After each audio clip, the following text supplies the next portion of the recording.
let's get started. So I know we all talk about resumes. Sure, we all know what a resume is, which is what it is, the most important document for all any job seeker. And even in professional distance too, you need resumes. You need CVs, you need resumes to be able to what? To get your way through. If you're going for a promotional interview, you need a CV. If you're going in for school, you're going for higher education, your master's, your PhD, you need a CV or you need a resume just to highlight why you think that course you're getting into is very important for you. But for the purpose of today, I'm going to try and just focus more on the job search aspect, the employment aspect of why resume is important. So with the resume, it's all about what? Showing what you, the applicant, showing an employer what you are capable of doing. And by showing what you are capable of doing, you are showing your abilities and also showing the certifications that you have that makes you qualified. And then also you showing the trainings that you have what undertaken, which proves that you are able to handle that position that you are applying for, and then showing the education. And with the qualifications, it's always not just the technical skills or the hard skills, which is the educational background and whatever. It also has to be a combination of the soft skills as well. How do you work with people? What is your communication skills? What is your problem solving skills? Are you very analytical? Are you somebody who can easily adapt to a new work environment? Those skill sets are not skill sets that we get trained in school, but it is something that we develop as life goes on for us.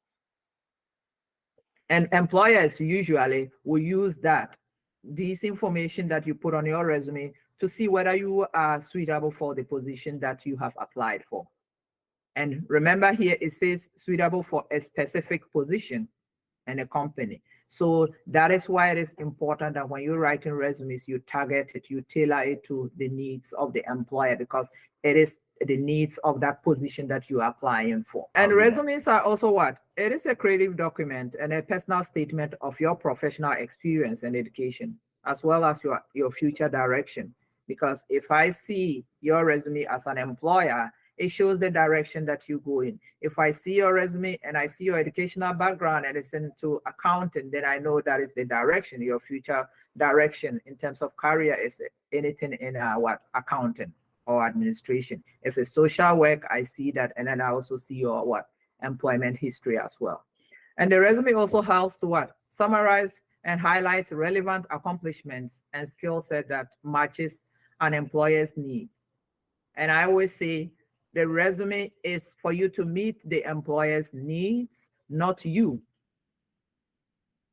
It's not about you. It's about what are you offering the employer in return for what? The salary, which is what the employer will offer you as a thank you for bringing in all those good skills that you have to make the magic work for them in their company. Any questions so far? Okay, let's keep going. So now let's look at, why do we need a resume? In the perspective of an employer, you're trying to show the employer that you meet the qualifications for the position you are applying for. And what do you use to show that you have the qualification? It's your education, your work experience, and your skill set. And to the employer also, you're trying to show how professional you are, which is what? Showing your writing skills, and then also your experience. So that is why it is very important that when you are writing a CV, when you are writing a resume, you have to be mindful of what you write. Because if you are going to be working in a field where writing is very important, attention to details is very important, and you write your resume, send it to me as an employer, and I look through and I see so many grammatical errors, so many typos, and I see a different bullets all over, then I am going to be asking myself, does this person have the skill set that I'm looking for, especially if attention to detail is very, very important. And I'll give you an example of a time when I had a client who went in for a construction manager's position. And then when he went in for the interview, everything went well. New graduate, very sharp. And then after the interview, the employer, he asked for a business card, and the employer gave him somebody else's business card. But what happened? He didn't look at it. So and he had put on his CV that he has what? Attention to details. And then he didn't look at it. And then when he came out, he then looked and realized that the card the lady gave him had a male name on it. And then he called me and told me I messed up. I said, what happened? He said, this is what happened. And I said, what skill did you demonstrate that you don't have? And then he said it, and he was laughing. He said, you know what? That skill is very, very important, because you go to supervise people on site, you go to construction site, and then you look at contractors, what they are doing, and make sure they are doing the right thing. So this just tells the employer that, oh, whatever they tell me, I'm going to assume yes, and then go away. So, and when you write, recently I was supposed to do an interview. We're shortlisting people for an interview. And when we looked through the CV of the individual, there were so many grammatical errors. And then I just looked at it and I told my colleague that I don't think we should be interviewing such a person. And the manager told me, yes, I also think so, because if that person's role was to be writing, helping individuals to do their CVs and forward that to employers on their behalf, and he himself has written a cover letter and a resume that is full of errors, typos, then how is he going to help those who don't have the experience that he has, which is what he's supposed to do? So we decided not to, and it was a referral from one of my colleagues, and I had to tell her when she went to the manager, and the manager told her why we're not going to interview the friend of hers. She came to ask me, and I said, this is what happened, and you can share the feedback with that individual so that next time he will be mindful of that. Yeah, so it's always about also you being able to solve the company's problem. And that is why you outline all the skill set that you have on it for the employer to see. And for you, the job seeker, why is the resume important? It helps you to establish a written inventory of your strengths and accomplishments. Because the resume gets you an interview, and the interview gets you the job. So if you are not able to establish an inventory of your strengths and accomplishments, which is also your work experience, it includes your work experience and what have you, then how is an employer going to see how beneficial you will be to them and then call you in for an interview? And having that also builds your confidence as an individual. You have a paper that you have what? Kind of tabulated all your skill set, all your experiences. And I think it shows some confidence in what you've done. And if you have a CV where you have nothing on it, I'm sure you'll be like, oh, what do I have to show an employer? But if you have that CV where you have information, it helps to boost your confidence. And also, you can use that as an inventory of your strengths before an interview. And remember, when we are preparing, when you are going for an interview, it's always important that you also go over your resume to see, because the employers use your resume. If you always go for an interview, the employer will always have a copy of your resume or CV on hand when they are interviewing you. And sometimes some of them will have some questions to ask you, and sometimes they will reference you back. And then also, when you are answering questions, they are looking at what you said on your CV, and then comparing that with what you are telling them. And I had somebody who went in for a job interview. Somebody did the resume for the individual and lied on the CV for the person. And it so happened that he went to the interview, and when he started to talk, the employer could just figure out that this was not that individual's work. And then they asked him to be honest with them and let them know if he really actually did what was on the CV, and he confessed that he didn't, and then they had to walk him out. And then in a workshop, he confessed to the group that no. And there was another person that said, I went into an interview, the moment I started to talk, the first question, the second, the employer said, thank you, and let me go. And I traveled like an hour, which I was so angry about it. But when we started to talk about how they match what you have on your resume with what you say in an interview, he realized that, okay, so it means I was not speaking the language of what I have on the resume. So having that document, that summary, a description of you, a written inventory also helps you in the preparation of your interview. What is not a resume? I think I've worked on resumes for a few people, and I'm sure some people would have realized that sometimes I delete certain certifications that I feel is not important, it's not necessary for the job. I delete it out of it because you don't just want to occupy space. An employer doesn't have to know a total history about everything that you have done. They want to know what you have done, which is relevant to what they are looking for. And to be able to do that, you have to always look at the job posting. Look at what qualifications and skill set are they looking for.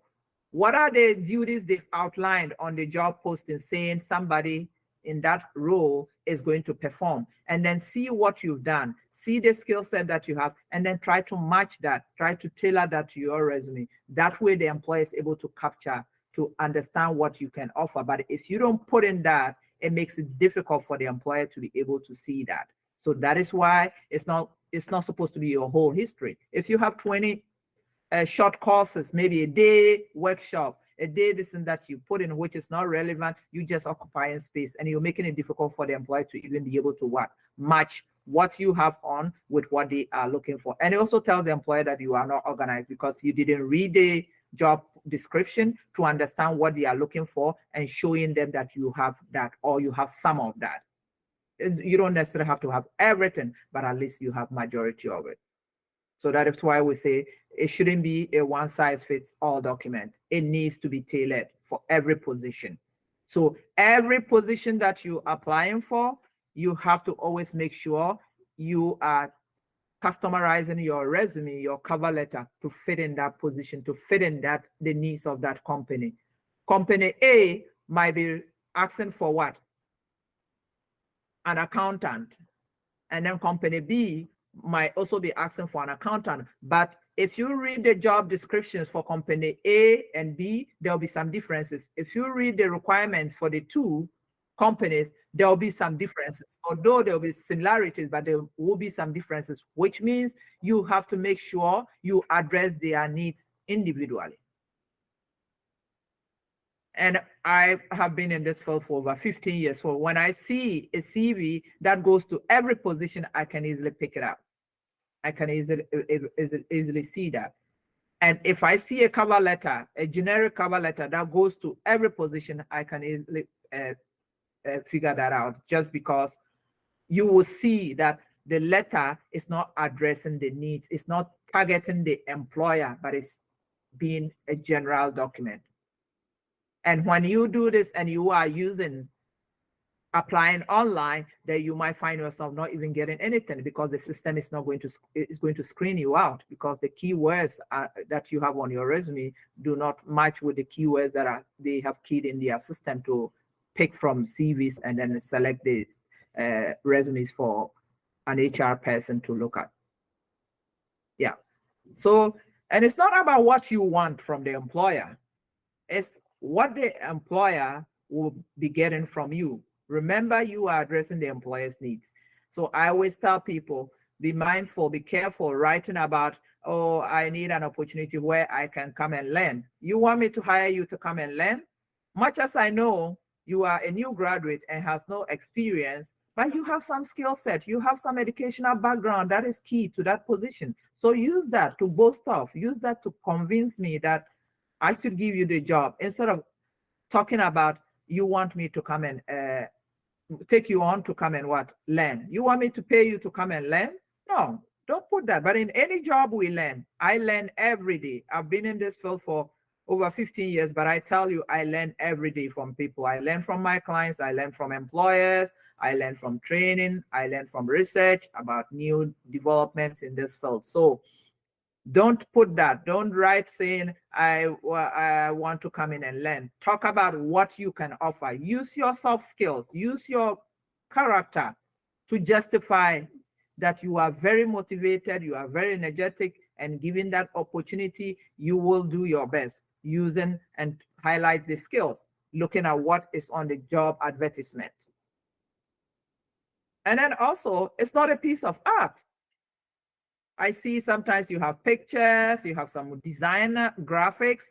No, you don't need that unless you are a graphic artist. If you're a graphic designer and you are sending your CV to an employer, you're having samples of your work is good. And these days, what most people do is they don't put samples of their work, but what they do is they will show a link. They create a link where they have all the samples of their work. And then what they will do is to then what?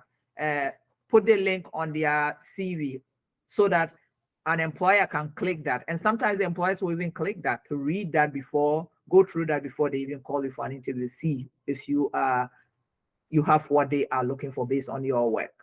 And also, if you are somebody who is into culinary arts, where you're doing cooking, where you're doing baking, then that is different. You need to have a portfolio where you have samples of your cake designs, some pastries that you've made to show people, or certain menus that you've designed and prepared dishes and took pictures of it. So that one, you are showing samples of your work. But apart from those profession, you don't need that, unless in my profession, you need to show samples, which is a portfolio showing samples of what you have. But if not, don't beautify your resume. An employer doesn't care about you beautifying your resume. They care about what you can offer. What skills do you have?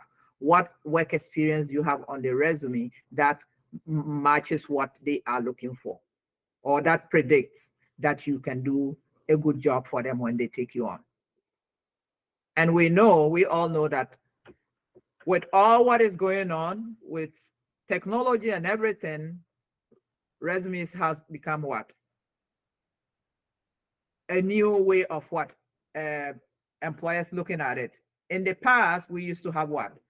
You go in and drop off your resume, or you go and talk to somebody, you get a job. But now, the history behind resumes is HR have decided to what? Go into wanting people to have that document so that it will be a professional document for them to look at. So, which is your marketing document. Sometimes I'll talk to an employer, even a cleaner position, they want you to have a resume. And you're like, why do they need a resume? That is the era of the day now. HR professionals want that documentation. They need that document, whereby they will have some kind of what? An inventory of to get a gist of what you've done, instead of just it being a conversation. And in addition, technology has also developed around the workflow in the form of what? This HR information, this and that I was talking about. Because now, remember when I was talking about resumes, talking about the system scanning your resume, they do that to save them time. And most placement agencies, temp agencies, most recruiters use that, even in Ghana. And that is why most of them have applications online for you to complete. And you know why they get you to complete that? You complete that, the system screens your resume for them. It saves them time. And then it groups the resumes. So if we send in all, you apply, the system is going to scan your CV, pick the keywords, and they match those. The system is programmed to identify what is on the job description that they've posted, and then the skill set that they're looking for. And then the system will then what? Match what you have on your CV with what they are looking for. And if you meet what they are looking for, the system will then what? Highlight the ones that the HR should look at. And I remember one HR ever told me they have it in 3 stages. They have the stage 1, stage 2, stage 3. So they go with the stage 1, which is the best of the best. And if they don't get anybody, then they go to the next one. So that's how they go. So that is why it is very important that you always what? Tailor your resume to the job posting. If not, if you apply online, the chances of you getting anything from an employer will be slim. It's not just you sending a resume. You want to send it and it should be what? Recognized, which is very important. And I tell people working on a good resume is a lot of work. And I always tell people, you work on it, show it to somebody else, show it to a friend to read. And for those who I've worked on their CVs, and when I do it, I ask them to look at, go and review it. And I always ask people to also do something and send it to me, just because I want them to own it. And with resumes, the more you do it, the better you become. So just know that most of the placement recruitment firms in Ghana, they use that HR system, which is the system scanning your resume. And you know, recruiters, they make money from you when they place you. So what they do is they go for the best of the best. So if you don't capture what they are looking for, then you will be left out of the game. And we know with technologies and resumes nowadays, it's all about what? The internet. And now we know most resumes that we send to employers, we have to send it via email. Now we don't do in person. But I encourage people to still do the in person if you do the in person and they ask you to go and apply, at least when you go to apply, you can then put in the name of whoever asks you to apply. And that way, even the person is able to go through and identify your name because he or she told you to apply. And one time I was talking to one job who told me that the going in person to drop off CVs has been very helpful to him because he still does that. He will go and drop it off, and then they will ask him to email it, and then he will come home and then do the email. And then in the email, he's going to say what, based on our conversation, when I came in to drop off my resume for this and this, I am forwarding an electronic copy to you as per your request. Then at least when I see that, I know I spoke to Mohammed. Mohammed came to drop off his CV because he was looking for a job. And yeah, I told him to send an email to me with a copy. So I have that. And we know now most of the ways resumes are distributed are what? Through the technology. I just talked about that. And then all those systems too. So if we are writing an email attaching your resume, you have to be careful. I have seen in situations where somebody will take pictures, people will take pictures of their CVs and send it to an employer as an email. That is not professional because the way it will show is not very good. So I will strongly discourage people from doing that.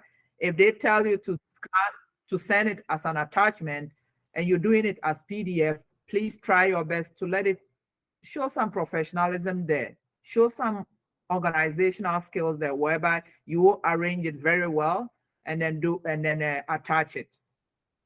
And if you are typing the email and it's full of errors, then it might also cost you. So let's just be mindful of that.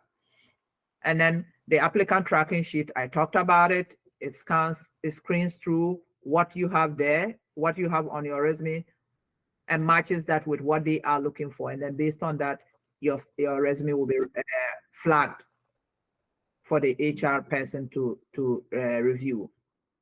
And then we now know that what? All that happens is about what? Online portfolios, which sometimes can complement or hinder your job applications. And this has contributed to what? What we see nowadays. Oh, send your resume to me through email, or there's an ad, and then they say apply. They don't say forward your resume. Some will say forward your resume. The ones that say forward your resume, that one they print it off and read through and screen that. But the ones that say apply online, they have a system that they are using to save them all the headache. So let's just be mindful of that, and we don't want to be wasting our time. And now we also know LinkedIn, Instagram, Twitter, and other social media platforms are now sources of what? Online search for job leads and submissions of resumes. You can send a resume to somebody through a message on LinkedIn. You can send through Instagram. Even Instagram people use that. I have certain websites that I use when I'm looking for clients for employers. And when I have certain youth positions, I go on Instagram because that is where I can get the active participation of youth. And then that is where I can easily go. But if I have some white collar jobs, then maybe that Instagram might not be a place. If you're an artist, if you are somebody who is into pastry, you are a cook, you are a graphic designer, you are a freelancer, maybe Instagram is another good way to go. And you can even follow people. You can send messages to people. And you can find job opportunities too. You can do searches on those platforms to see. And like I said, you can send your resume through those platforms. Because with professional positions, LinkedIn is now a very good source to do that, because LinkedIn has so many employers that look, and sometimes I'm sure you will see people looking at your profile. So sometimes they will do it. And what I do is I'm always curious to see why this person went to look at my profile. And then I go to check and see if it's a recruiter or it's an employer of a company to see. So if I am, so in this case, can you hear me? Can you hear me? Yeah, we can hear you. Can you hear me? Yeah, we can hear you. Can people hear me? Yeah, Hello? we can We hear can you. hear you, madam. Hello? Hi. Can you hear me? I can't hear. Yes, Can you hear me? yes, we can hear you. Hello? Hello, we can hear you. Can anybody hear me? Yes, madam. Hi. I can't hear. Yes, Okay, great. Okay, thank you. you are welcome. Thank you. Yeah.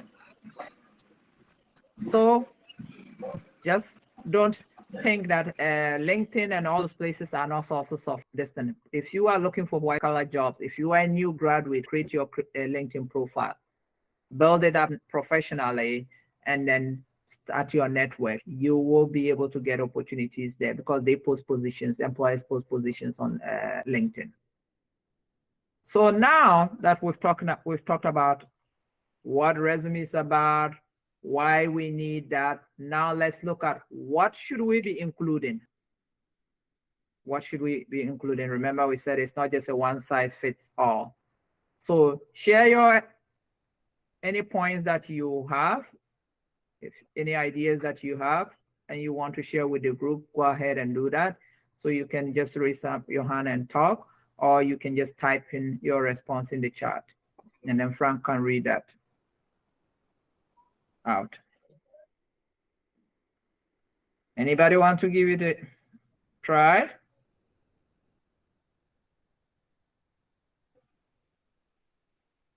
Anybody wants to?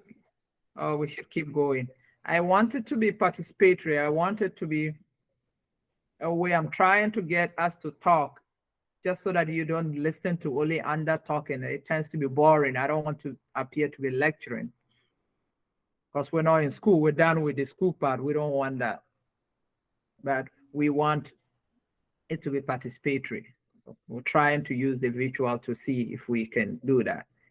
Anybody wants to share? Yeah, Anything Clement, for us? they have posted some messages so far. Okay, Clement, I one see. says educational That says your background. personal details or information. Yeah, your personal details is very important. And when we say personal details, what are we talking about?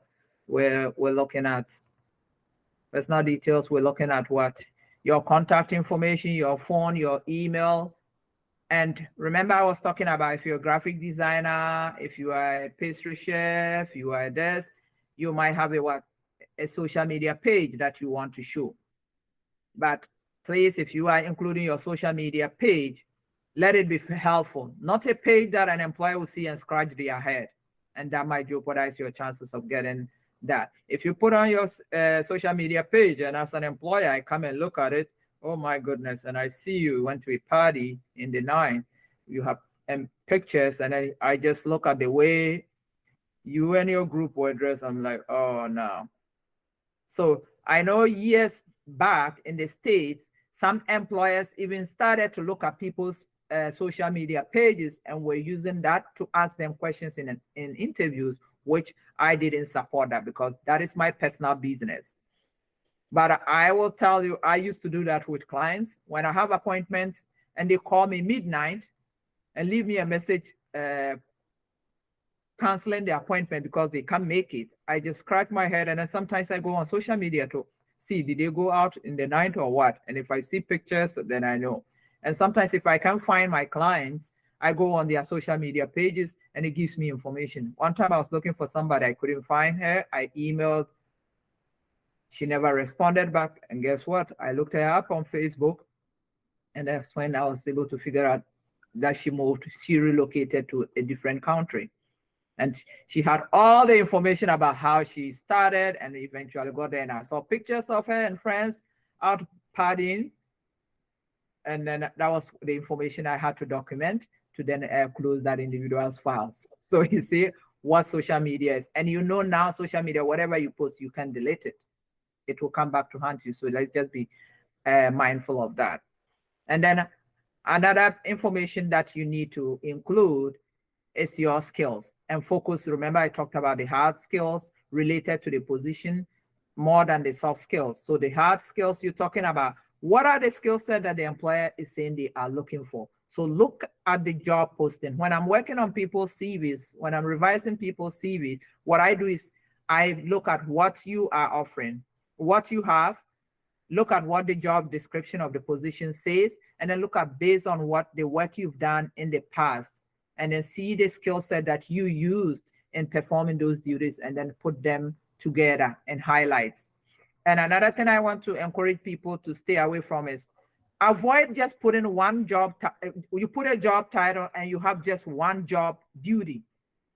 That is not possible. You are not helping the employer to call you for an interview. You are not helping the employer to see what you can offer. Because if you tell me you work as a research assistant, for example, and you just said, oh, administered conducted research, you said nothing to me. There's a lot that is involved in research. What kind of research did you conduct? What did you do? If you elaborate more, then you are showing the employer how to fish out what you have done and then see how that can be transferred or that is related to what they are doing, and then call you for an interview. But if you put one job title, job duty, and you work for that employer for a year or two, you want me as an employer to think that you just performed one duty the whole 2 years? No, that is not possible. And sometimes what I encourage people to do is just go and type in, for example, research assistant. Go and type in Google and then see if you get a job description of a research assistant. See the job description, let it give you an idea. It will remind you of some of the things that you did, and then you can then put your information together. But if you are putting one job duty for a job that you held for a year, then it's not being helpful to you in terms of selling yourself to an employer to be able to match what you can offer them. And then also here, we're talking about relevant education, certification, affiliations, training, memberships, and professional development. Some of you realize if you have a master's or you have a diploma, you have a degree, I usually would delete the senior high diploma that you have, because you can go and do HND, you can go and do a college diploma, you can go and do a university degree, first degree, and do a master's without having to go through high school. So I usually delete that. But if maybe somebody has an HND, then I leave the high school just to show the two educational distance. But if they have more, I usually would delete it. And like I said, the certifications, I delete those that are not relevant. You don't want, it's not about showing all what you have. It's about showing what is going to be beneficial to the employer. The employer is sick. The employer needs your help. You need you to cure them of their illness. And what do you use to cure? The skill set, the experience that you have. So if you bring in all the experience that you have, which is not relevant to curing what illness somebody has, then what's the point? It's useless to that person. It's like a waste of the person's time. So let's try and not do that. I know we always maybe want to show people, might want to show everything, but I have learned in my career that that is not helpful. And talking to HR people and somebody who sometimes I look at CVs too, I see that not to be helpful. So I tend to delete that. So if I help somebody revise their CV, you might find that from me. And if you say no, you still want to leave it, I will respect that. But that will be your choice. So try and also put in relevant information, which is your experience, either paid, part-time. If it was an on-call, you were doing what? Volunteer work, please put that. I know sometimes we have new graduates who don't have some experience. You did some school projects, you did some group activities that you can use that to then put on your resume. If you have limited work experience, those are the things that you have to also showcase to let the employer see your motivation and your willingness in terms of what you did in the past, your effort in what also contributing to society or helping in any little way. And then your awards and recognitions. So like I said, put in those that are relevant, those that are not relevant to that position. It might not be relevant to position 1, but might be relevant to position 2. So that is why you have to always be changing your resume. That is why you have to always be changing that. So remember the rule about this, which is what? Always remember the 3R, which is the recent, the relevant, and the one that are what? Ready for the employer to benefit from. Any questions so far? So now let's see. Can somebody tell me, does anybody know the types of or the different resume formats that job seekers can use? Anybody wants to give it a try in the different formats that we have? Anybody wants to try that? If you want to try, you can just raise up your hand and then talk, or just type in the message. Okay, so let's keep going. So we have 3 different types of resume. We have 3 different types of resumes that as job seekers we can use.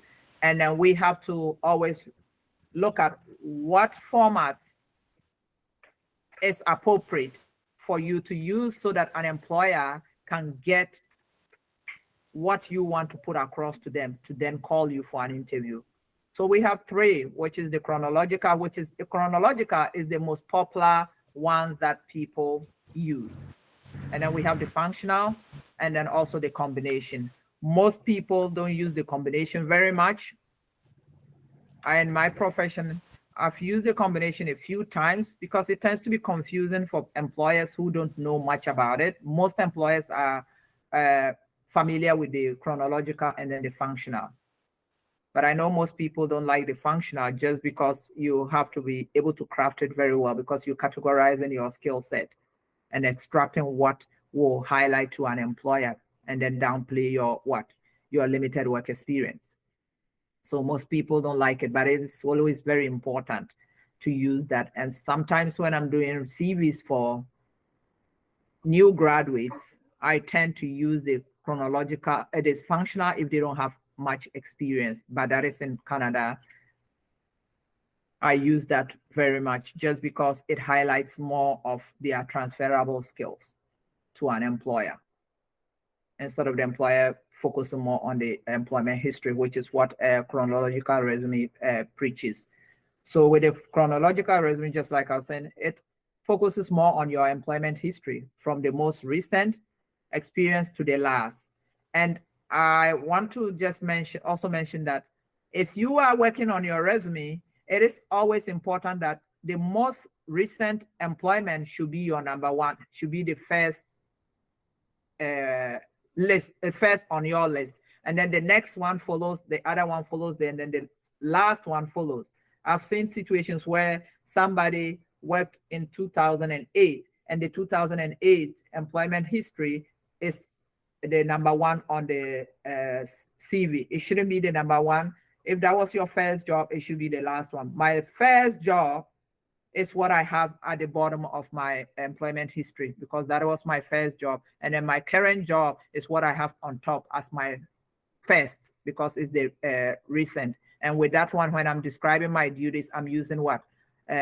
Present tense because I'm still doing it. And then the others that I'm no longer doing, I'm using what? Past tense because I'm no longer doing those ones.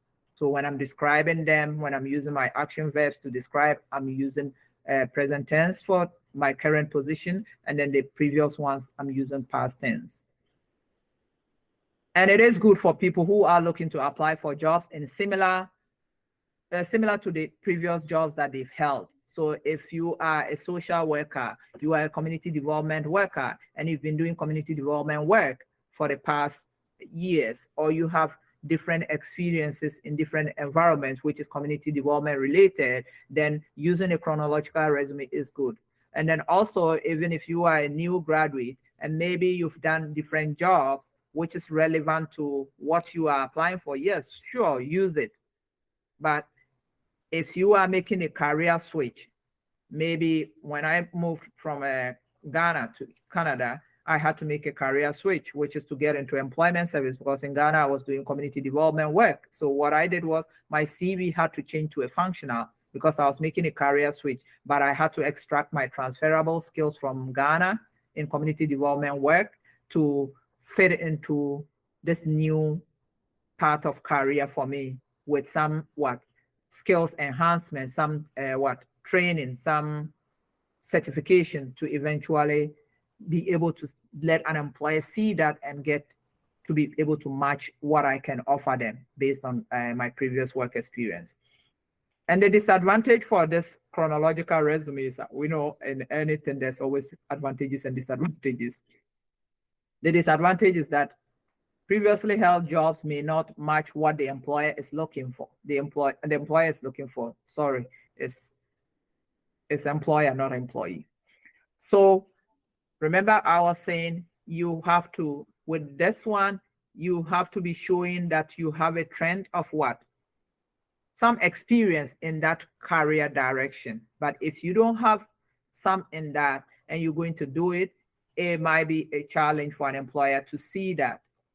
But I know that is the easiest format to work on. So most people kind of tend to use it. And it is, if it's chronological, it's very easy to work on it. So most people like that. But also remember, if you are using it and you are not getting anything, then maybe you should try and have a different format as well, depending on what you are looking for and depending on if it's a career, if you have limited work experience in that field that you're trying to get into or the job that you're trying to apply. And you need help with that, we can do one-on-one with whoever wants to get more clarification on that. So now this is a sample. I won't go much into that because we all know that the sample, we know how it looks because most of us have the chronological format. So I see people have two different phone numbers, but I just want to bring it up to let people know that if you have two phone numbers, if you are using both, if both phone numbers are always on, then good. If they are not always on and you have one that is always on, then I will suggest you put that on your CV. You don't want to put two because the employer is not going to tell which one they are going to call. So if you have two on it and then I called, maybe unfortunately I call the one that is not always on, then what happens? Then you lose that opportunity. So just something that I thought I should talk about. And then your career, your objective is very, very important. If you are applying to a position that was advertised, please put the title of the position there. Here you see part-time sales advisor. So put what the position is, and then also it helps to make it clear to the employer that you are applying for the position that they advertised.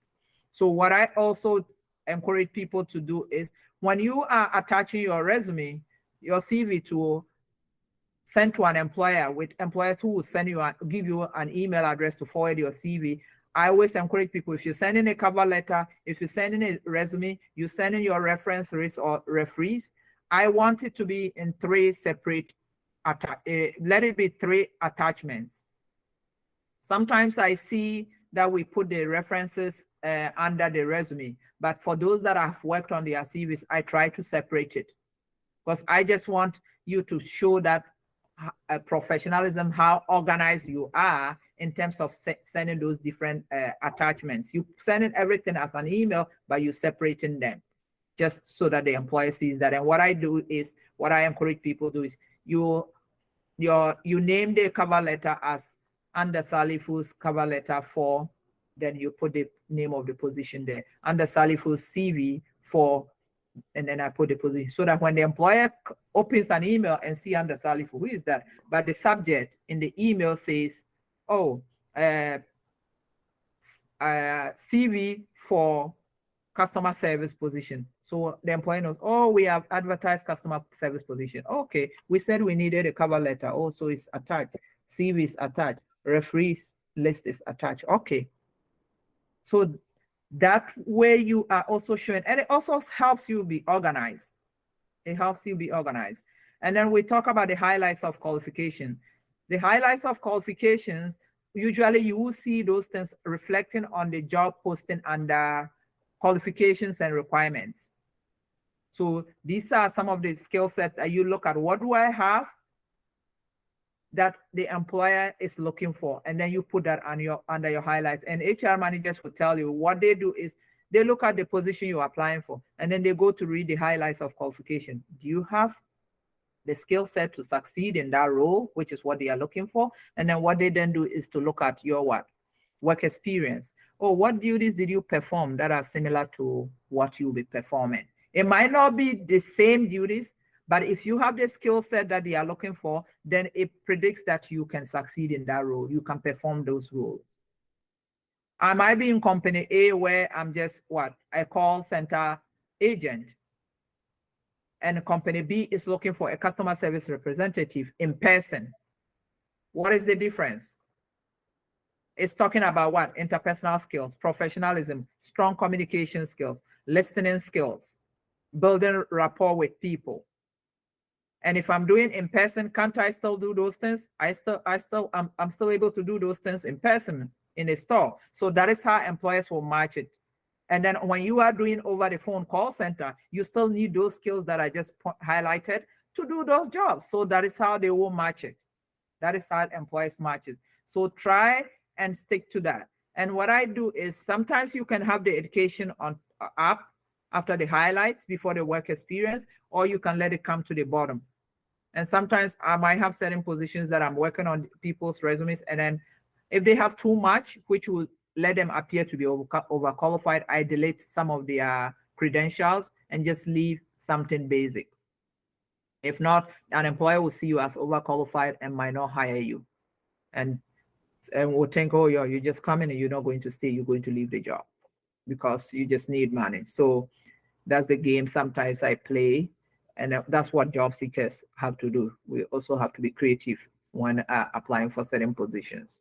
Because I might be looking for a job where that dream job is not coming, but I need to pay my bill. So I'll just craft a CV that will help me get a survival job. And with a survival job, I don't have to put all my PhD, my master's, because an employer might see me to be very overqualified if the position is paying low and will not even bother to call me for an interview. But I need money coming in, and I also need to still at least be using my skill set in a way. So any questions so far? Anybody has a question? Or I should keep going? If you have a question, just raise up your hand and then let's talk. Okay, so with the functional resume, that is totally different. That one mostly highlights your transferable skills gained from different previous jobs. And remember, I used myself as an example, talking about my experience working in Ghana in a different field, but it's still in community development, it's still social services.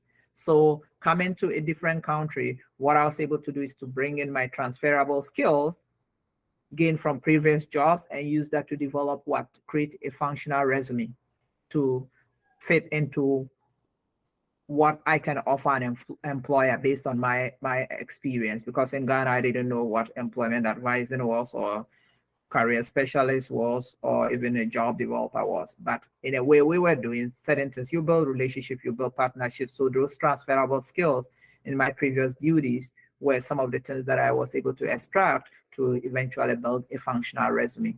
After I did a course in job development and I did a diploma, and I needed to use all that to combine it with what I've done back home to then be able to start a new career in Canada.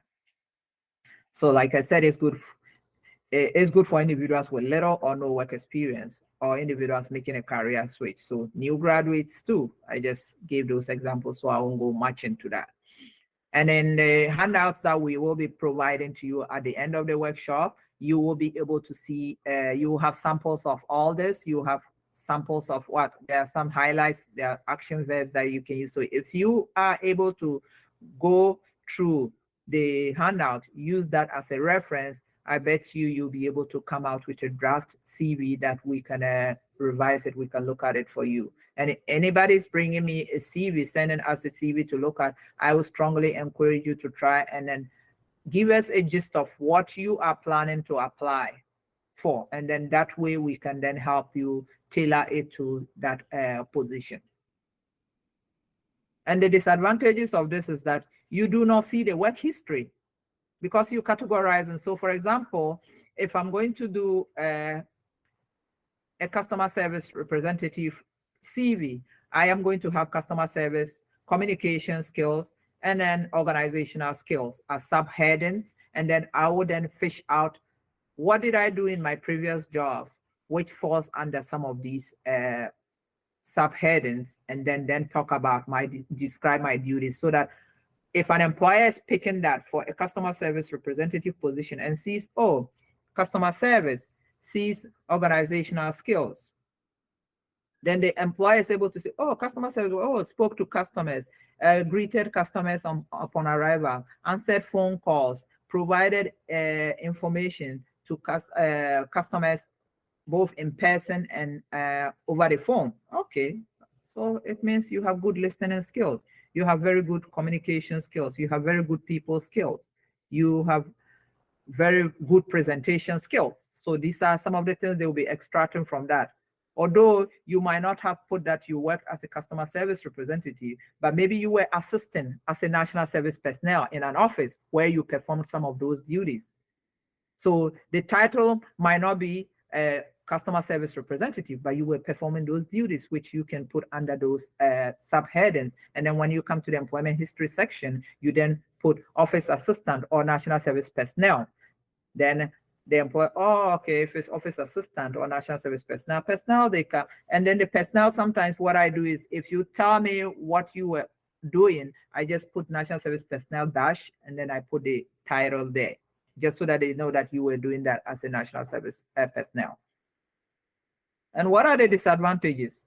As our employers do not see the work history, like I said, so it sometimes makes it difficult for them to tell whether you are the best candidate for that position. But employers who are familiar with that, if I pick somebody's CV and it's a functional resume, my mind is telling me this person might have very limited work experience, or this person is trying to make a career switch, or this is a new graduate.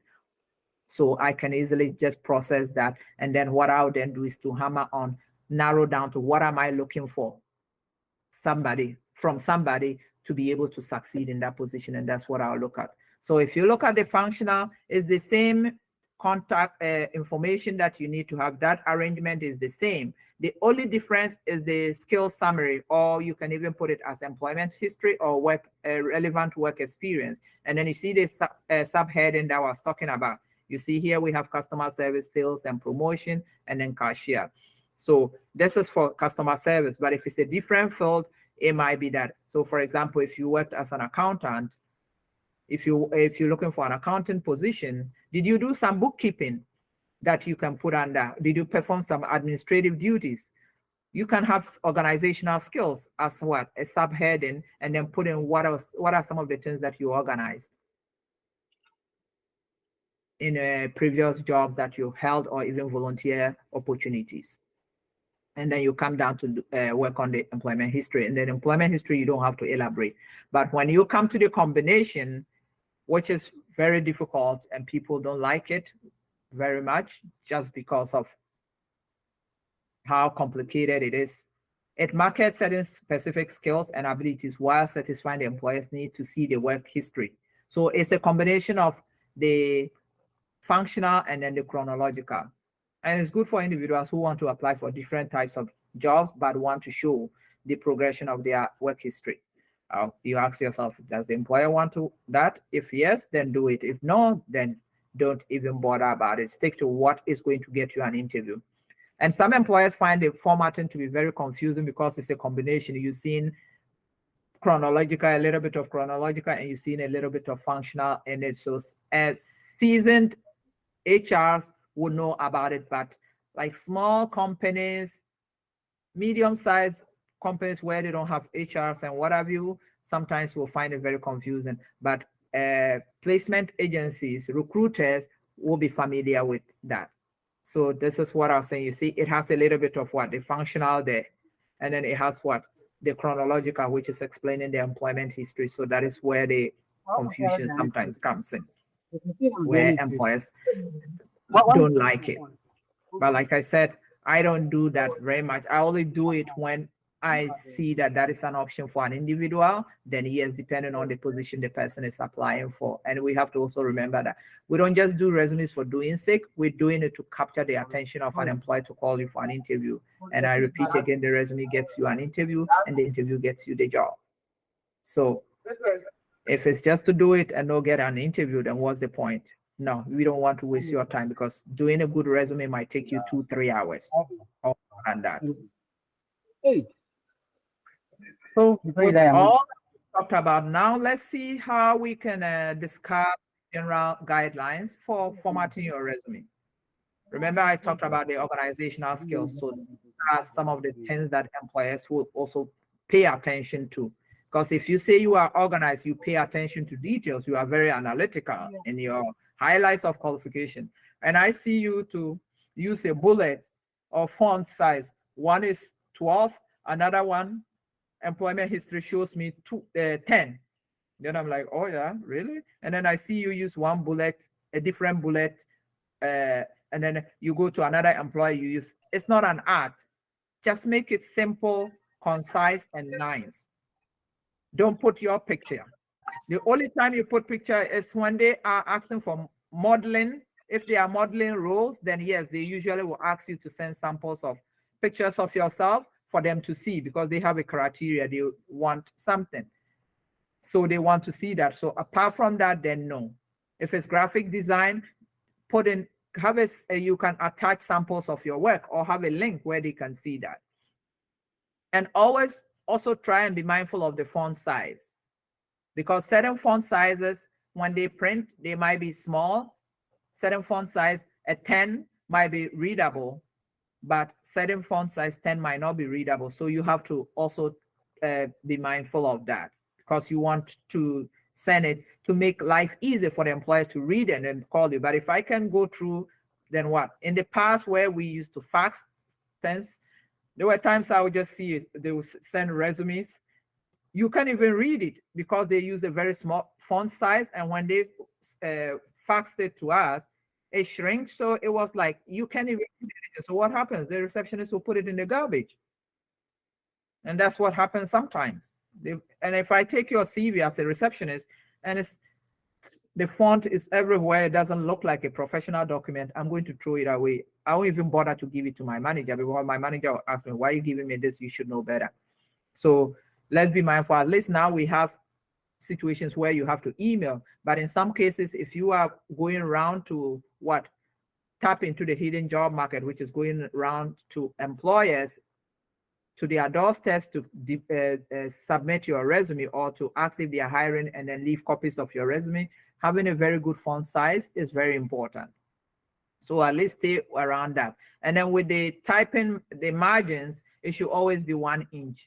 It's when we are writing school papers that we use this double side.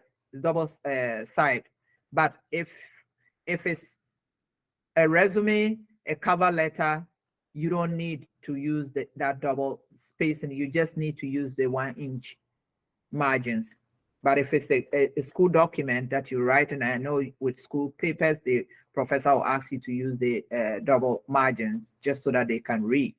And I'm sure they always will also tell you the font size they need and all those things, which they pay attention to. Have your first work experience be visible on the bottom. So remember I said the last comes the bottom, and the first is always the one that will come at the bottom, because you can't have your 2006 work experience to be number 1. You want to show the recent and then let the employer go chronologically and see. So if you don't arrange it that way, then you are also telling an employer that you are missing a skill set there. And then base your content on the job description. I've talked about it. It is very, very important. You need to show that you are coming in to help the employer with the skill set that you have, not every skill set, but particular skill set that the employer has highlighted on their job posting, the advertisement that they want somebody to have for that role. And you are highlighting that you have that to come in and solve their problem. You are saying you are the magician, and to be given the chance. So how can should the highlights of qualification look like? So something like this, your number of years of experience. And some of you will see those that have worked on their CVs. If you are a new graduate, you are applying for a position that is relevant to your educational background, I always put it under the highlights of qualification as well, to showcase that to an employer that you have been trained. You have been you've gone to school, you've been trained, you have the theoretical skills and knowledge to succeed in that role. You might not have all the work experience, but theoretically you've been trained. So you have a certification, you have a degree in that area. So I will then highlight that. And we have some highlights in the handouts that you can use and make it your own. And then also important skills and achievements that you have to show, achievements that are relevant. And I always tell people, if you don't have excellent computer skills, please don't put excellent computer skills, because you might go in and some interviews, they might test you and then it won't work, and that means you lied. So when I see excellent, sometimes I change it. Even myself, my CV, I don't put excellent. Although I have this number of years experience doing this, I don't put excellent, I put strong, or I put extensive experience, knowledgeable. I use those terms to describe. And then I'll put my number of years of experience. But the number of years experience, I don't put over 15, I put over 5 years. Over 5 years could be 15, could be 20, so that if an employer is looking for maybe 5 to 7 years, when they are screening my resume, I'll still fall under. It's when maybe they go to read down that they might see that I have over 15 years. And mostly HRs will tell you they use like 5 minutes or less than 5 minutes to scan through your resume when they are reading the paper. And the first thing they look at is the objective.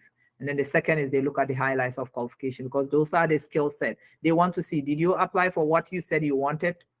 They are looking for the position they are looking to fill. Yes. What skill set do you have which fits into the highlights, the qualifications that, or the requirements of the job that they've highlighted on the job posting? Okay, you have it. Then they go down to look at your highlights of qualification, your work experience, to see what are some of the things that he or she did. Yeah. So if you are mindful of this, then I'm sure we will all be fine in terms of working on a resume. I know resume working is nerve-wracking, but the more you do it, the better you become. The more you do it, the better you become. And I did talk about using keywords and then action verbs. So the keywords are very specific language that you should use on which are usually found on the job description, the job posting, and the company's website. And remember, I was saying you could also look at looking up a job description for maybe a call center agent, a job description for a bookkeeper, a job description for a social service worker, a community development officer, a job description for an accountant. And then you look at what is the job description, and then online, and then see if the employer has a posting. Sometimes they might not have a job posting. Maybe a friend told you they are hiring at their company, but they don't have an advertisement out, but they tell you the position. Go and look up the position. Go job search websites and see an accountant position. See if it will give you an idea of what an accountant does, some of the basic positions, and then see if you have some of them in previous jobs that you've done, or you did some school assignments which fits into some of the duties, and then describe it as school assignments that you did. Describe it as school assignments that you did, school projects, and then talk about it. So if we also go to their website, sometimes it might give you an idea of what the company is about, the departments they have, and then that helps you also to craft your cover letter as well. So with the keywords that I'm talking about, what does it mean? Let's look at how this it is outlined here. So you see the job posting. These are the qualifications of the employer on the left hand. And then if you look at the resume, You see how the highlighted part. So you have to match. That is what we talk about, the matching. You have to match what the employer is looking for with what you have. Not to lie about what you have, but be honest about what you have. Sometimes we might do certain things that we have those skills, but we forget to even put it on our CVs. So having the job qualifications will trigger some thinking for you to be able to now fish out what you have done, the skill set you've demonstrated in performing certain duties that you can then now say, oh yeah, I did this. Oh, it never occurred to me. And then you write it down and then craft it into sentences.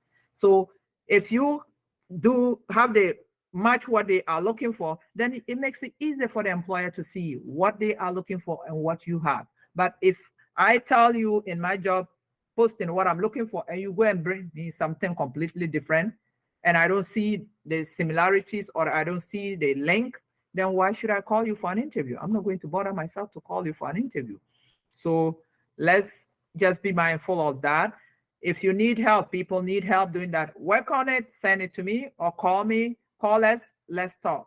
And then we can figure it out together. So look at the description of the duties too. This is what the job posting says that the individual will be doing. And then this is what is said about what the job applicant did. So if you say engage and interact with customers in accordance with well, and now on my CV, I'm saying I worked as a sales associate and I engaged and interacted because the person is still doing it, so it's present. So I engage and interact with new customers. So here, it's the same, and establishing what? Rapport with them. Establish rapport with them so that they can do business with you. What? They want you to maintain an organized work area. You're talking about you maintain what? Cleanliness and organizational skills. The language is not the same, but the keywords are still reflecting. So the employer sees what you did in A to be what you can do in their company because it's more or less similar. The arrangement, the wording might be different, but the key points are reflecting, which is what they will see. So if I'm looking at somebody's resume telling me, oh, I worked as a counselor, I want to see employment advisor, I want to see interacted with clients, help assisted clients with what? Action planning for their job search. I want to see developed CVs for clients, prepared clients for workshop interviews. I want to see those things because that is what I'm looking for. And that tells me that you can do this job because it's similar to what what successful candidate will be doing in that role. So now we've talked about all this. Another important part that I want to bring it in is accomplishment statements. And accomplishment statements are usually statements that you use to describe the result of what you did, the role, what did the duties you perform contribute to in your role or to the organization. For example, what? You were working as I worked as an employee engagement specialist, and I job developed. I conducted outreach to employers. I cold called 10 employers per day, and at the end of the month, it resulted in me getting 5 job opportunities for our clients, my employers' clients. So this is an accomplishment statement. You are giving the result of what you did, which is the result of the cold calls, the 10 calls per day that I made, ended up with what? 5 job opportunities for 5 clients in my company. So if I'm an employer that needs that, then yeah, I'm going to be like, oh, okay, this person is a result-oriented individual and can work with results. A person can give produce results. If you are a research assistant, conducted what? Market survey, conducted a research that it was involved in this, that, and then interviewed 20 participants per day or held 3 focus group discussions with different age groups and all those. And so once you are bringing out some results in what you did or result in the role that you held. So sometimes it's good to, if your work involves what, that, then yes. And then if you're an accountant and you were preparing what, payroll, how many employees' payroll did you prepare? Quantify that. That's the result. Did you make the bank deposits on time for staff to get their pay on time? Were you doing monthly deposits? Were you handling petty cash? If you are a bookkeeper, bring in all those. The petty cash, how much money were you handling? Bring in all those things. You're showing your trustworthiness, and also showing some accomplishments in the role you played.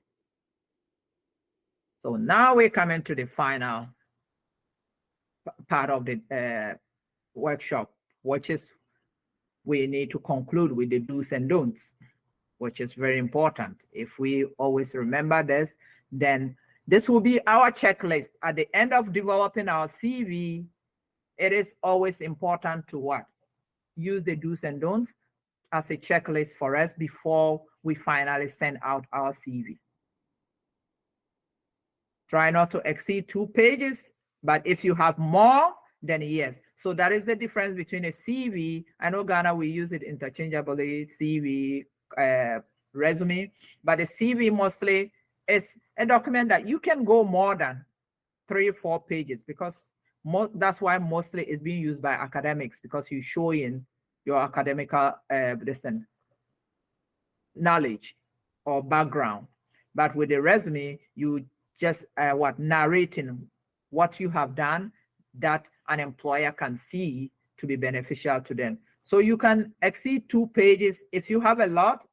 Yes, I've worked on some people's CVs and it's gone resumes and it's gone more than 2 pages. My resume is more than 2 pages. Because the more experience you have, the more you have to write, the more you have to have on your CV. But if you are somebody who doesn't have much, don't use 2 pages and then have too many spaces in this thing. It doesn't make the resume look beautiful. It doesn't show the arrangement to look very beautiful. And remember, that it's part of the organizational skills too. And try to use the action verbs that I said. If you are no longer in a job, then you should be using past tense. If you are still doing the job, present tense.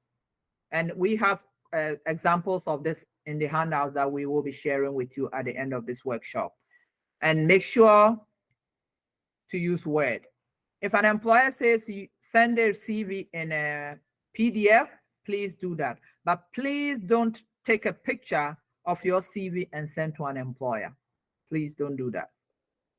And if an employer asks for your picture and ID, yes, do it. If they don't ask for an ID, they don't ask for your picture, they don't ask for your certificates, please don't include that. If they ask for it, then do it. If they don't, yeah. If they ask for your age, go ahead and indicate in your cover letter your age. But if they don't put that. I know usually it's maybe when you're working in hospitality to serve alcohol or driving, certain positions they will talk about age. And when you are applying, it means you meet the age requirement, but avoid including pictures if the employer hasn't asked for your picture. If the employer hasn't asked for your ID, then don't. And then whoever wants me to help them revise their CV, I will strongly encourage you to try and always send it to us. If you're sending it to us to help you, it should be in a Word document. If you take a picture, we can't do it. And like I said, resumes, the more you do it, the better you become. So if we do it together, you get a hang of what it is. But if I fish for you all the time, we fish for you all the time, how are you going to learn how to fish yourself? So we do it together and then you get an idea. And that is when you go in for an interview. It's your document, so you are able to talk about it with confidence. Yeah, and try to address the question of the employer, which is very important. And use simple and consistent formats. I talked about it. Proofread by others. When I work on resumes, when I send it to you, for those that have worked on your CVs, I tell you, please read through, make any necessary corrections, because it is your document. I might do it, I might proofread, but you might have a second eye to look at it. And I always tell people, when you want people to proofread, it doesn't have to be people that are in your field, but friends that can just pick some grammatical errors and tell you. Because remember, I gave you an example of somebody that we didn't interview just because there were too many distinct grammatical errors in their that person's cover letter and resume, which the person was going to be helping people with resume writing, reaching out to employees, writing letters to employers, emails to employees. So we just said no. And try not to be too wordy. It's not about big English. It's just about simple English that the employer can understand. And we also do workshops and cover letters as well. That and we have samples of cover letters that people can also use to do their develop one. Because some positions might require you to have a cover letter. And if an employer says to include a cover letter, please do. If they don't say include a cover letter, then don't include a cover letter. And don't include irrelevant information. I just mentioned some of them. Age, if they don't say, don't put it. Your marital status, don't put it. Unless it's an online application form that requires those information, then put that. But if you are writing your resume, you are attaching it to an email, you don't need to put those information in the body of the email. My marital status is my personal business. I know before in the olden days, Ghana, it used to be common, but now things are changing. We are in a different distance now. So employers don't ask for those things now. They don't expect you to have that on your CV unless it's an online application. Yeah. And try not to, don't go back to more than 15 years of your work experience. My last job that I did, because of space and what have you, now I don't have it because my resume is in chronological, so I don't have my last experience because I have a lot there that I can use that to be able to show an employer that I can offer something. And include your references. Include your references as a separate sheet. And remember, I just said I do that. And that way it also shows the employer that you are very organized. So let's try and see if we can always go through the do's and don'ts to see as a checklist for us, and it's in the handouts as well. So this is the end of the workshop. So I want to say thank you to everyone for attending, and let me know if you have any questions. So let me know if you have any questions. I will be more than happy to answer.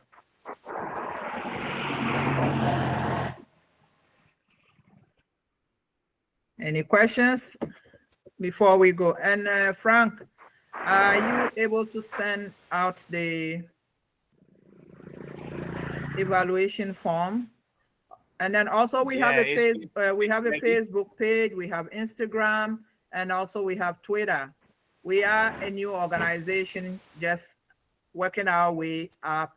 So if people can follow us, people can complete the evaluation forms after the workshop. That would be very helpful to us, just so that we have that information to be able to use that to solicit for funding from organizations. Right now, we have no source of funding. So I'm just the founder, who is me, is working on doing that right now. So if we can do that, spare a few minutes of your time and then write something, complete the evaluation form, that will be appreciated. And it helps us also know whether we are meeting your needs, because it's not about us just talking, it's about us meeting your needs, providing something that is going to be helpful to you.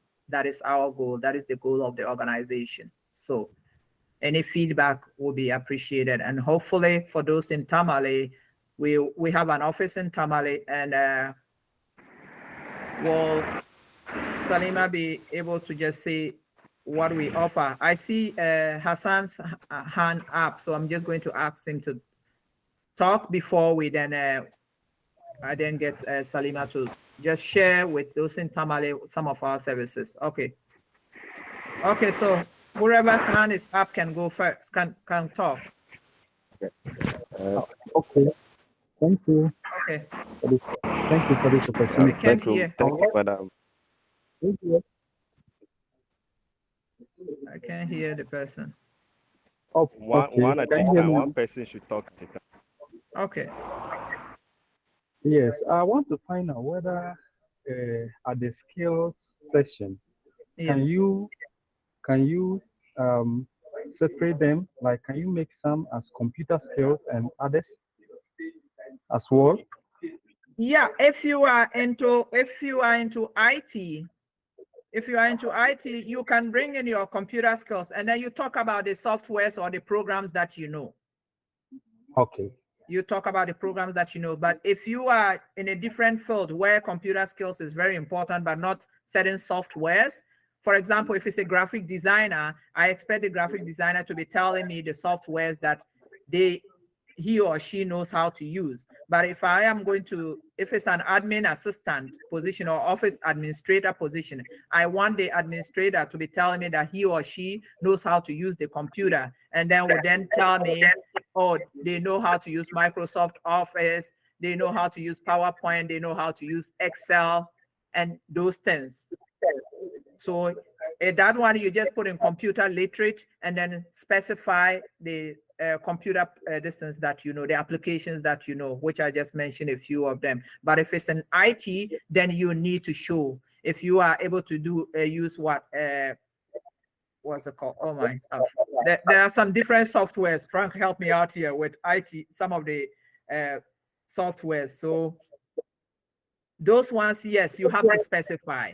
But if you Okay. are just basic social worker, maybe community service work, you want to show the employer that you know how to use Microsoft Word to type documents, to type reports. If you're an accountant or you are a social worker, you want to show that you can use Excel to keep data, to keep track of your clients' information and what have you.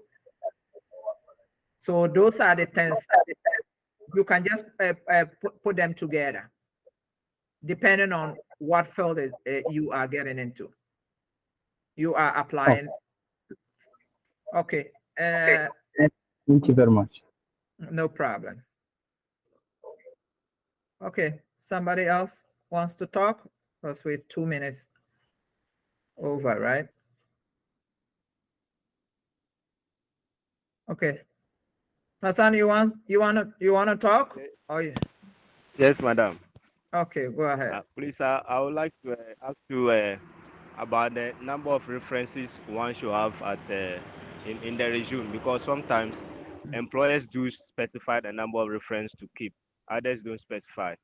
So I want to know ideally what should be the number of reference that one should have in his or her resume at the end of the distance. I always, and professionally, if I'm going to advise, I will say 3 references, because employers usually will use 2 to make a decision. So if you give 2 and you are rest assured that all those 2 references will be available, they'll be able to be contacted, then great. But you don't want to take chances, right? So what usually you will do is have 3, so that if they don't get 1, you are still covered with the 2. Okay. But it is also important that if you are using somebody as a referee, you need to let the person know. You need to let the person give you consent that they are okay with you using them, because that might cost you. You can do a very good interview and the references will cost you. Okay. So 3 is my suggestion. But if you know 2 are for sure going to be around, then great, you use the 2. Okay. And references shouldn't be anybody that is a friend, a family member, but it should be character reference. Your school professor, your supervisor at work can be a reference for you. And then in that way, if it's a character reference for your school professor, you talk about it's a school professor, and they'll talk about your ethics. Okay. Your work ethics, how you comported yourself, how you submitted your CVs on your assignments on time, how you participated in class, and all those little things that they would say. I ran a program, and most of my participants are newcomers. So most of them use me as what? They are reference, but I come in as a reference, not as an employer, but a trainer, somebody who teaches them a program to get them work. So then I become a character reference to talk about their how they showed up on time, how they worked in a group, how they are serious about this. So those little things. Okay. Yeah. Thank Okay. you very much. Any more questions?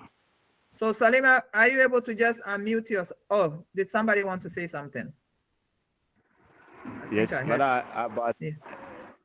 about the number of pages, Yes. the do's and the don'ts. I saw you you indicate 2 pages, but Mhm. sometimes some employers Mm. specify more than that, and Mhm. even considering the number of the front pages and the spacing, you will have more than even up to 3.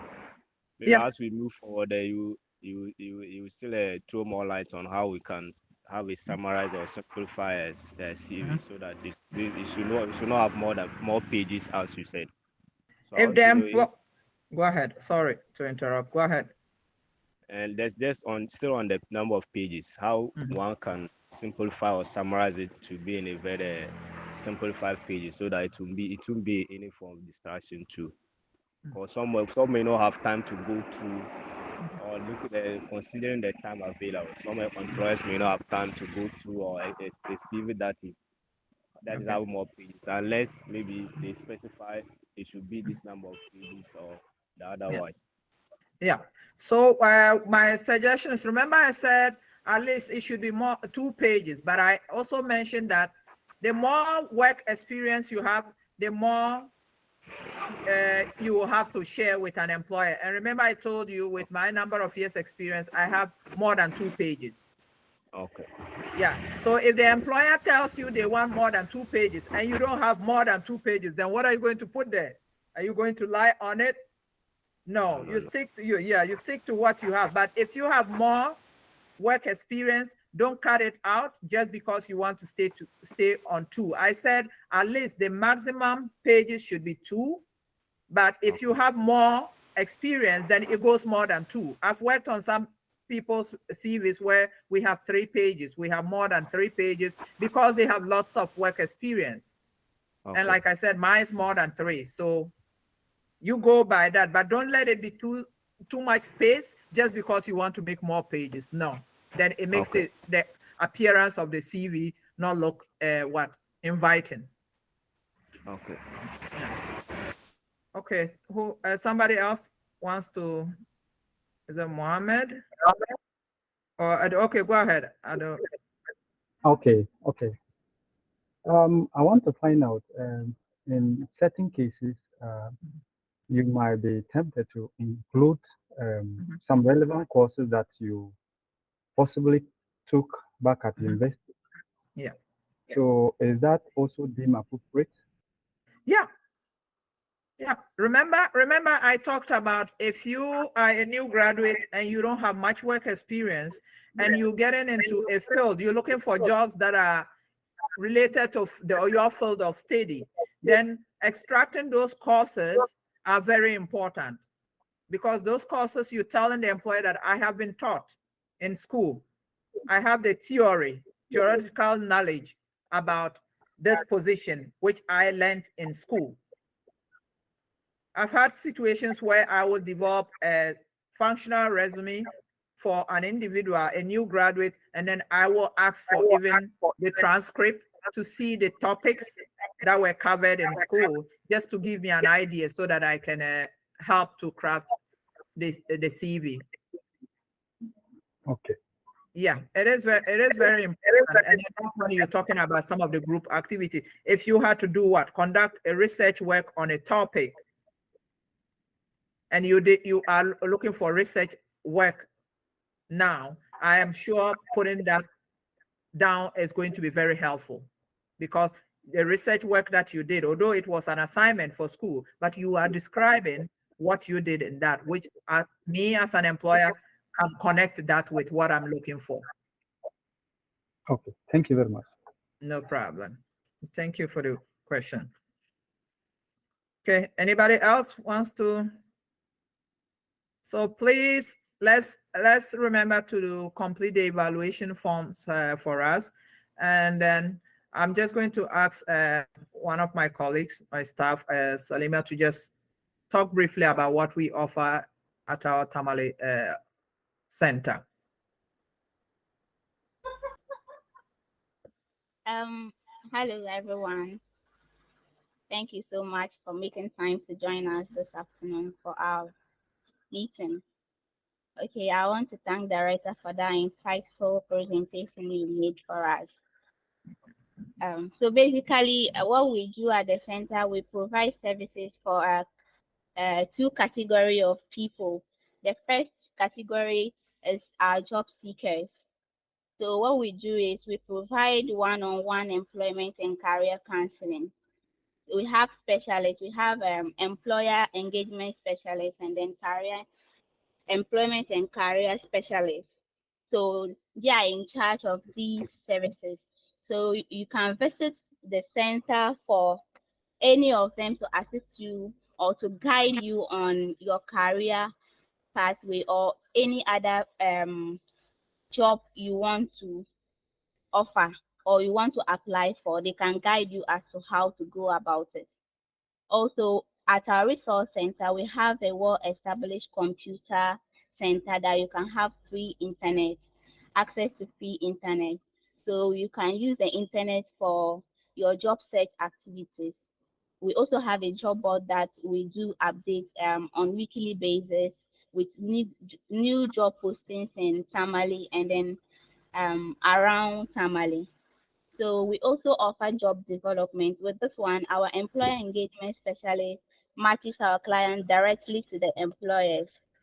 So we offer exclusive hiring events and help our clients to succeed in this regard. Also, we conduct in-person and virtual workshops. So currently what we do most is the virtual. We haven't really started with the in-person, but very soon we are going to be starting with in-person workshops.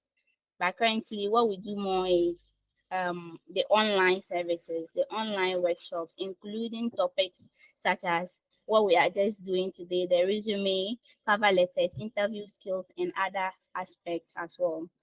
We also offer career pathway trainings. Which we So haven't started, yet. we We're are yet hoping, out. we're, yeah, So so we're hoping come July or August, we will do that, offer that career pathway training program, but we haven't done that yet. So I think I will just continue from where Salima ended, just so that people can leave. So the Tamale office is open, and then Salima, can you type in the phone number, just so that also share the location. Maybe you can just verbally say where it is located for those who want to come in. And I want to encourage people, just like I mentioned, we are a new organization. We have no funding right now, so when my staff reach out to you, they will ask you to fill out a registration form that they will send to you, or when you come into the office, they will give you a registration form to complete, which is information that we really need, just so that we can use that data to also ask for support, because our goal is to eventually see how best we can be connecting people directly with employers. But right now we are not actively doing that or effectively doing it, just because of limited funding that we have. So your help is very much needed in us eventually getting to that goal that we want to, which is to be able to advocate on your behalf effectively or efficiently or actively with employers. So we're doing that right now, but it's not aggressive, and we want to do that aggressively. So your help is very much needed in terms of registration. Also, when you attend workshops, and you can also complete the evaluation forms, that will be appreciated. Yeah, Salima, thank you. Go ahead. Thank you for letting me bump you out. All right. So I'll type I'm typing our WhatsApp line and then the office phone line, and I'll type it and send it to the chat box soon. But we also have some offers for our employers as well. So when you go to our website, there you find an online job board. So for the employers, they can access it for free. They can post vacancies on that job board for people to access it. Yeah. So we also have job matching opportunities. So our employment engagement specialists assist employers with their hiring needs by screening and matching our job seeker skills and abilities. So with this one, the employers don't really have to do much. Our engagement specialists will do the screening and assist them to match out the qualified candidates for a particular vacancies or post they are looking out for. So we also intend doing hiring events or job fairs in future, just to make avenue or provide opportunity for job seekers to meet face to face with potential employers. This will create an opportunity for them to sell themselves out to employers and possibly get hired in the process. Yeah. So Okay, this is thank what you. Thank you. I see Mohammed. Do you have a question before we log out? Mohammed, do you have a question? Because I don't want to leave you out. Mohammed?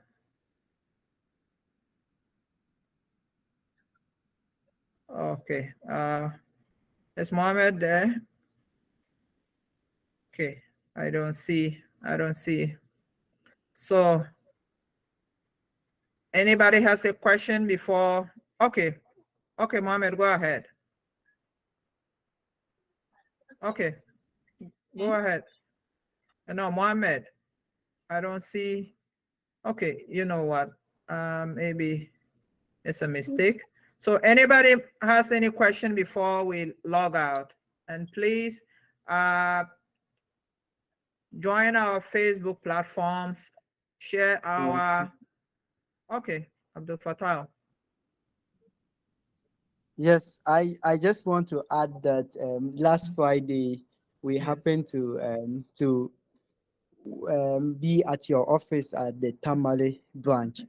Okay. Yeah, so our we were well received, and we got some insights on how to develop our career, and the Just because somebody Yoruba, director.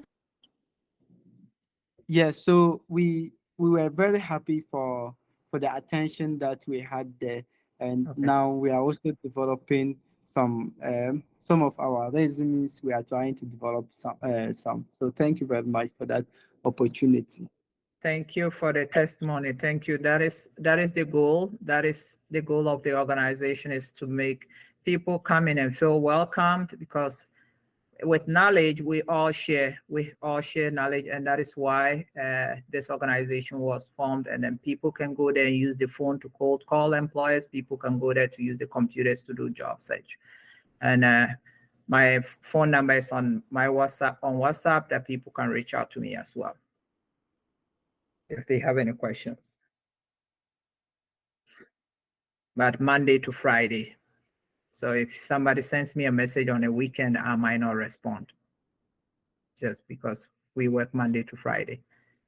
So anybody has any more questions before we go? Because I know we've overstayed, but thank you so much for doing that. Okay. Okay, Abdul Momin, right? Zaidu.